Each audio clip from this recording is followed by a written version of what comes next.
Aron Akerejola is here with us for sports. Aron, good morning. Yes, a very good morning to you, Rufai. Good morning to you, Doctor. And on this one, good morning. Yes, it's good to be here today, and good news for the Red Devil fans across the globe, as Manchester United yesterday, a solitary goal from Paul Pogba was the decider and the clincher for the team as Manchester United rose to the top of the table thanks to that win against Burnley at the Turf Moor yesterday, which means that Manchester United, looking at how things are actually playing out right now, are on top of the table for the very first time since Sir Alex Ferguson retired from the team back in 2013. So I must tell you, it will be a nice reprieve for the board of Manchester United. They seem to be going in the right direction, but they have a very tricky tie against Liverpool on Sunday. To be first against second. But in the meantime, also, Alexander Iwobi and the charges for the Toffees beat Wolverhampton Wanderers 2-1 in a smash and grab, literally, at the Molineux yesterday. Iwobi getting the first goal before Neves cancelling it out, and Michael Keane rising the highest to score the goal to help Everton and Ancelotti rise back into the top four. Now, looking at the top four team, we can actually see it's very tight on top of the table. And as it stands right now, Manchester United in unfamiliar territory, I must say. All right, 36 points from 17 games, equaling what Liverpool actually has in the number of games, but certainly 3 points ahead of Liverpool at the moment, and which will make it even more interesting, the game this weekend, when Liverpool will be welcoming Manchester United to the Anfield. How will it play out? Let to be seen. For Everton, I must say, back into the top four is making it even trickier because the likes of Spurs and Manchester City do have games today, and they will be hoping to claw back into the top four. Moving away from that right now, let's also tell you that in later on tonight, of course, Manchester City will be taking on Brighton at the Etihad Stadium. Let's see if Manchester City can actually do something today. This very contentious game will go ahead today. Tottenham Hotspur against Fulham, and it's a London derby.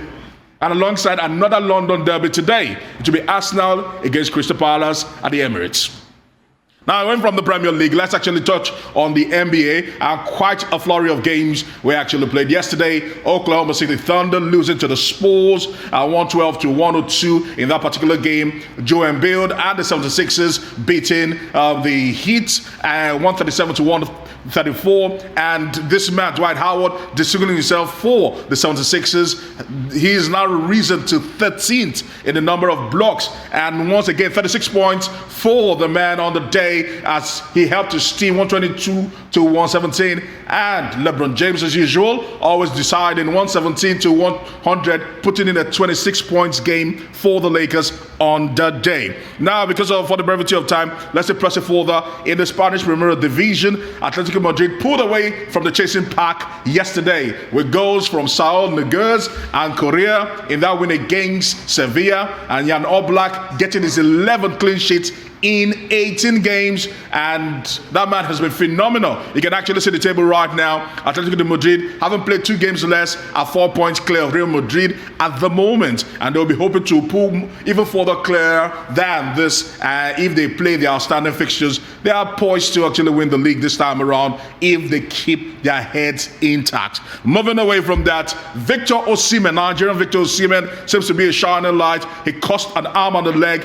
for SSC Napoli, the Italian club, but his indiscretion right now might be threatening his career at SSC Napoli. He came to Nigeria, partied with friends without observing COVID-19 protocol, went back to Italy, was tested positive for COVID-19, and the second test has been done and is still positive for COVID-19. So the coach and the club are livid. He's been fined, but certainly they will not be happy that he's being kept out of playing time because of COVID-19. Remember, he got injured in the game between Nigeria and Sierra Leone, and that kept him out for a while. He was hoping to get back to the charges for them, but right now COVID-19 sidelining him once again. He could have avoided this. Unfortunately for him, some people say he's young, he has so much money to spare, and he wants to enjoy his life, but he needs to be very careful. Before I come to you guys quickly, in the NFL, we'll be speaking about President Donald Trump. All right, he's been giving presidential medals of freedoms to people. He gave 3 golfers some 2 days ago,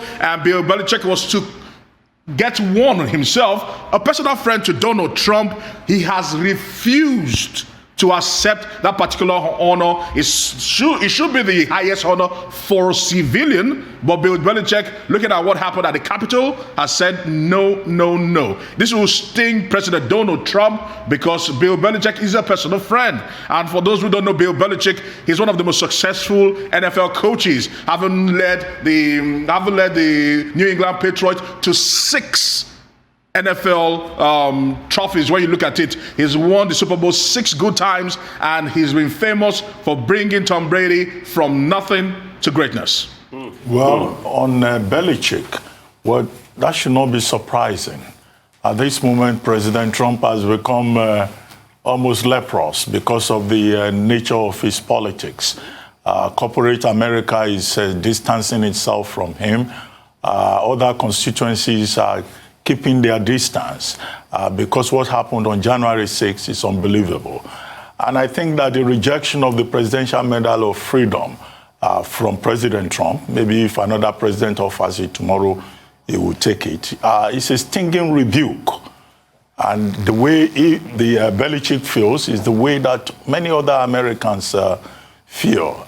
Apparently, he doesn't want to offend members of his team, the NFL players, who you recall during the Black Lives Matter movement also had issues with President Donald, yes, about taking the knee.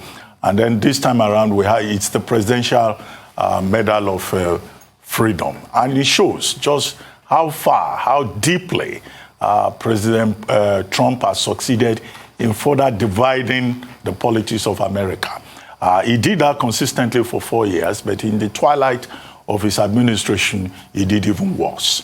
Now, about Manchester United, I think you didn't pay enough credit to Paul Pogba. Paul Pogba, a lot of people like to condemn him. In fact, they had even written him off. But in recent times, he seems to have recovered himself. And yes, in that match, he showed that he's still a master of the game, and that he's a very gifted player, and that he's a champion. He gave a good account of himself without a doubt, but he needs to be consistent. Remember, he cost over £100 million, and for Paul Pogba to score against Burnley, it's a good thing. If he puts that kind of performance against Liverpool on Sunday, then we should be singing his praise to the high heavens. But for now, if you would ask me, he's been too inconsistent to be able to be singing out his praise. I'm one of those that are still putting my hands beside my mouth and saying, just wait to see him do it game in, game out. He cost Manchester United a lot. Let's hope that on Sunday, he puts up another sterling performance. And Manchester United can be 6 points clear of Liverpool. Although Klopp previously had said, it doesn't matter who leads the table at this time because it's too early in the game. All right. I mean, it's shocking that Klopp is saying it's too early in the game. Is it not the same Premiership that they used to say, once you can lead by Christmas, you lead till the end of the season? Yeah. So what is the difference now? I think Klopp is just talking. He's just talking. Is coronavirus the difference? But anyway, Klopp has an antecedent because I keep citing 2005-2006 season. Arsenal led up till January. Eduardo Silva got injured, and then since then it was a slippery slope from Arsenal. And since then, Arsenal has not won the league. So it's a dog-eat-dog season this season. Very unusual season. Let's see how it goes. The teams are still very too close to call. Chelsea that is like 8 or 9 is 26 points. But the team that is leading, Manchester United, now should be about 36 points. So it's just 10-point difference between the first and the ninth position. So it's a very close one this season. But Trump shouldn't say much. But Belichick, great one for Belichick because there's been a lot of divisiveness in the system in America. Let me even take you back to how Kaepernick almost lost his career when he started with taking in the protest. And it's not today. He lost his career. It's not that he ultimately did. Yeah, he lost his career. And let's not even start from there. That anytime you have social repression, people will protest. Let's not forget the games, the Mexico games in '68, that Americans won and they did the hand movement. Let's even dial back to the games, the Munich games in the 20s and 30s, where we had a sprint star, Jesse Owens, that outstanded out of Hitler and won the 100-meter race and he protested too in support of black people. So people will always come out anytime there's division to be able to show the world that they stand for and they stand against injustice. And Trump tried to trample on that right, and that's what people are reacting to. But I think my own problem is because 3 pro-golfers were also given this particular award, and social media has actually gone at them. Americans have actually gone against them, and they've been lambasting them on social media. Let me specifically speak to one. Yeah. There was a golfer I appreciate so much in my life that I lost respect for collecting the Medal of Freedom. Guess who that is? That's Gary Player. Okay. I was shocked that Gary Player took it. Okay, Aaron, I mean... Took last year, remember? At some point. Anyway, Kutaka will take anything at this point in time. I just want to talk about... I want to talk about the rates of infections we are seeing, COVID infections we're seeing with players again at this time. Yeah. I mean, we wish Osimhen a quick recovery from this. But do you foresee a situation where we might have to reverse to some of the steps we took in the first wave to shut down sporting activities? I mean, almost every sport has been affected at this point. Yeah, it's almost suicidal to say that. The Premier League are working overtime to ensure that does not happen. They've warned the players and they've warned the teams. They've warned the coaches to refrain the players from even celebrating goals because they can become super spreaders. But it is what it is, because as long as they don't live in a bubble, after their games, they still go to their families and they still go shopping. It will still happen. We're seeing more numbers, although the last count actually came in at 36, which was down by 4. But it's still difficult, and the Premier League are doing everything they can to ensure that this does not happen. And that is why a Fulham coach, for example, is actually hitting out at the Premier League and saying that because of COVID-19 hitting Southampton, you cannot just chop and change and give a team 2 days notice to prepare for a game that will be going on today. But that's the harsh reality we find ourselves in, and they must pay a price, talking about the Premier League and their coaches and their players, if they want to keep entertaining the world and if they want to keep any money. Well, talking about Osimhen, yes. Well, I hope that there will be lessons that other footballers can learn and that he himself will have learned. Gernot Rohr the other day was saying that, well, he hopes that Victor Osimhen will have learned his lessons.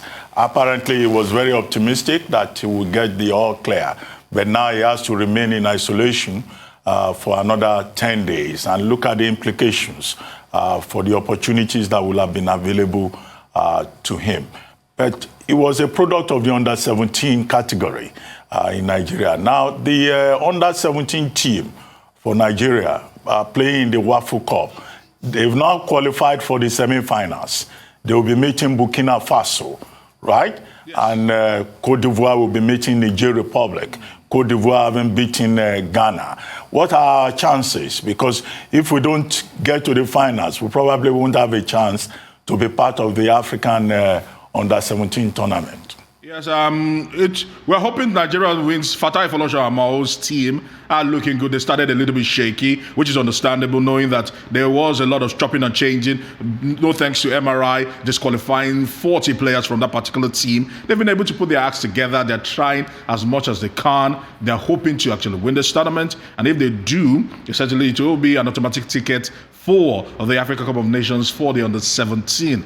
And remember that the World Cup, which is the biggest showpiece, has been cancelled. So for some of these players, they know that if this is a limited opportunity for them to make a mark and probably fast-track their careers into Europe, and they need to put up a good showing. So they know that the ball is in their court. They know their destiny is in their hands. Well, thank you very much, Aron Akerejola, for that insight.